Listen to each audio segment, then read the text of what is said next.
there, I'm Alexandra Webb. I'm a plus size corsetry model, and in this series of videos I like to talk about my experiences as a plus size tightlacer.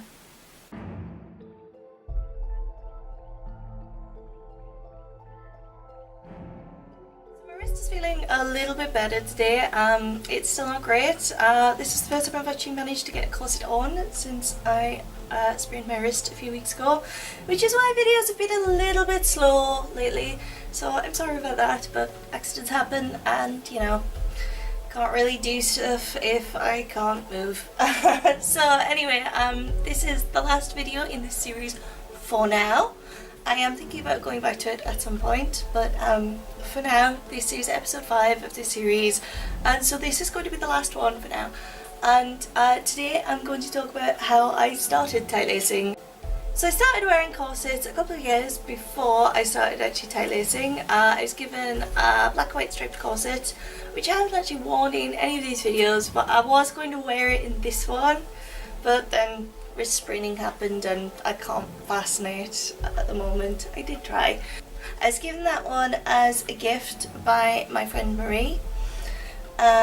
And it was lovely. The first time I tried to put it on myself, I put it on upside down though, because it's one with a busk, and I wasn't sure which way busks went up, so I was like, oh well, the pointy bit should go at the top because then it's sort of booby curving, yeah? No, pointy bit goes at the bottom, flat bit at the top on that designer corset. Some of them I know are different, but in general, busks tend to go in the same direction. Just to make it easier to sort of clip in. It's kind of hard to show in a buskless one. Yeah, so I wore that one without, you know, tightlasing for quite a while, good couple of years before I ever really got into tightlasing itself. I joined a group on Facebook called the Tightlacing Society.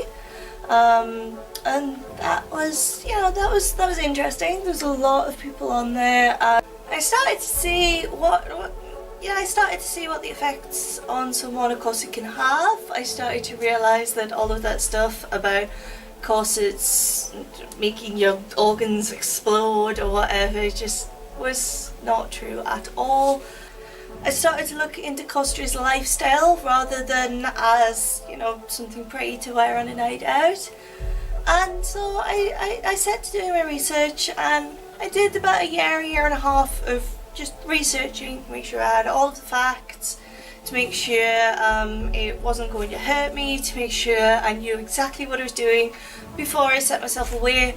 And I initially started tightlasing in November 2014. And I did that for up until about June 2015 when I started having panic attacks, which was unrelated to my corsetry.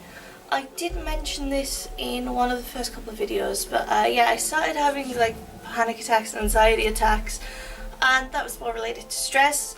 But I was worried that like if I was wearing a corset it was going to damage the corset if I had a panic attack. And I was worried that I wouldn't be able to breathe because I have issues breathing when I'm having a panic attack, and I was really scared that it just wasn't going to end well for me. So I stopped for a while, for probably around 6 months, and then when I got back into it I realised that actually corsetry has a positive effect on my anxiety, in that if I'm wearing a corset when I have a panic attack, it's sort of like having someone shake you and tell you, you know, to get out of it, because when I'm having panic attacks, my brain just goes to hell. I have no idea what's going on. None of these, oh, make sure you do deep controlling breaths or do yoga on the bus or whatever that was thrown at me. I can't really do any of that because my mind goes blank. I can't focus. However, I discovered if I'm wearing a corset when I have an anxiety attack, it's sort of like somebody slapping me and saying, hey, notice. Because I can't really take a huge deep breath because I'm laced in. I can't just go like I sometimes do when I'm having a panic attack. I just go, wait a second, and that momentary wait a moment kind of thing, that usually sort of kicks me back into gear and is like gives my brain the I'm having a panic attack, I need to calm the hell down signal, and it really works for me. I was told it wasn't really a good coping technique and that I should do yoga on the bus instead, but it works for me. And given that a lot of the time when I'm panicking, I think people think I'm weird, I don't really want to be doing yoga on the bus or omming, so not that, you know, yoga or omming is weird, it's just not really something I feel comfortable doing on a bus when I'm having a panic attack. The reason I keep mentioning buses is a lot of my panic attacks have been on buses. Social experiences sometimes do this to me and I have no idea why. But that's life. That's my quirk, I guess. That's something I'm going to have to deal with and learn to cope with. But yeah, so I'm finding that that wearing a corset actually really helps.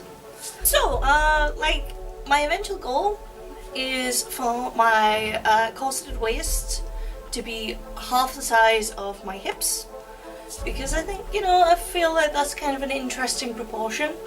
That's my goal at the moment. I may go further, I don't know. We shall see once I get there. I know it's not going to be an easy trip. I know it's not going to be an easy journey. You don't get instantaneous results no matter what people might tell you. And the other thing is, as I mentioned before, people's personal corsetry journeys are all totally different. We all have different bodies, which is why I started doing this series in the first place, because you don't really see very much from plus size tight lacers. There's only like a few of us make ourselves known, and because my body is totally different from the next person's body, my experience is going to be different, because the long and short of it is, corsetry is body modification, and if bodies are different, then the modification is going to be different. So that is basically my corsetry origin story. Next week I am going to start a new series. I am going to film an intro video, much like I did for this one, where I'll be explaining what my plan over the next few weeks is going to be. My next series is going to be on corsetry myths. I'm not going to spill the beans too much just yet, but let's just say I'm planning on disproving quite a few and giving some good video evidence of why they're not true. So I shall see you on Thursday for my off-topic video. If you've never watched any of my videos before, then if you liked it, comment down below, give me a subscribe. This whole series is collected into a playlist, which will be around there somewhere. And on Mondays, I do a video from an ongoing series, and on Thursdays, I post an off-topic video. So if you want to see more, then make sure you subscribe. Goodbye for now.